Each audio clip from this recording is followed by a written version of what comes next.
ময়নাগড় জলে ঘেরা একটি বিচ্ছিন্ন ভূমি। আজও রাজপরিবারের বর্তমান প্রজন্ম ময়নাগড়ের অভ্যন্তরে বাস করে, কিন্তু এই ময়নাগড় রাজবাড়ির পুরোটাই বিচ্ছিন্ন দ্বীপে। ফলে ময়নাগড়ে যাতায়াতের প্রধান মাধ্যম নৌকা। পূর্ব মেদিনীপুর জেলায় যে কটি রাজবাড়ি রয়েছে তার মধ্যে অন্যতম ময়নাগড় রাজবাড়ি।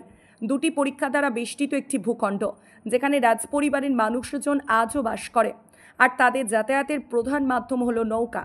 প্রাচীন এই ঐতিহ্য বর্তমান প্রজন্মের হাতে সযত্নে লালিত পালিত হচ্ছে। কালিয়াদহ ও মাকড়দহ এই দুটি পরীক্ষা দ্বারা বেষ্টিত পূর্ব মেদিনীপুর জেলার অন্যতম প্রাচীন জনপদ ময়নাগড়। ময়নাগড়ের ইতিহাস অনেক পুরনো। দুটি বড় পরীক্ষা দ্বারা বিচ্ছিন্ন এই ভূভাগে রয়েছে নানান ঐতিহাসিক নিদর্শন। বর্তমানে একটা পরীক্ষার ওপর রাস্তা তৈরি হলেও এখনও একটি পরীক্ষার ওপর কোনো রাস্তা হয়নি। বলা ভালো, এ বিষয়ে রাজপরিবারের সদস্যরা কোনো পদক্ষেপই গ্রহণ করেননি।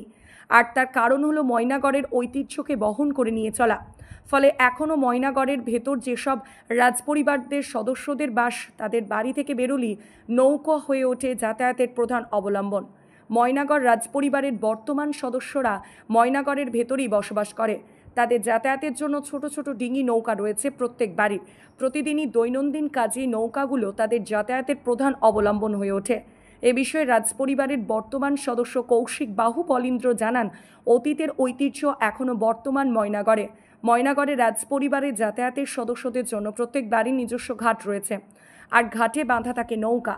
ময়নাগড়ে প্রতিটি মানুষ এই ডিঙ্গি নৌকা চালাতে জানে। প্রতিদিন নৌকায় করে পরীক্ষার জলপথ পেরিয়ে যাতায়াত চলছে। এই ঐতিহ্য আগামীতেও বজায় থাকবে। ধর্মমঙ্গল খ্যাত লাউসেনের কাহিনী আজও মানুষের মুখে মুখে ঘুরে। গৌড় থেকে লাউসেন তার রাজধানী ময়না স্থানান্তরিত করে। হাজার বছর ধরে আজও পূজিত হয় রঙ্কিনী দেবী। ধর্মমঙ্গল কাহিনীকে বাদ দিলেও ময়নাগড়ের বয়স কিন্তু কম নয়।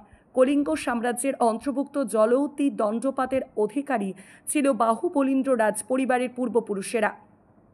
জলৌতি দণ্ডপাটের রাজধানী ছিল বালিসীতাগড়। এই বালিসীতাগড় থেকে 1561 সালে বাহু বলীন্দ্র রাজপরিবারের পূর্বপুরুষ গোবর্ধন নন্দ বাহু বলীন্দ্র প্রথম ময়নাগড়ের রাজধানী স্থাপন করেন, যা আজও মানুষের মূল আকর্ষণের কেন্দ্রবিন্দু।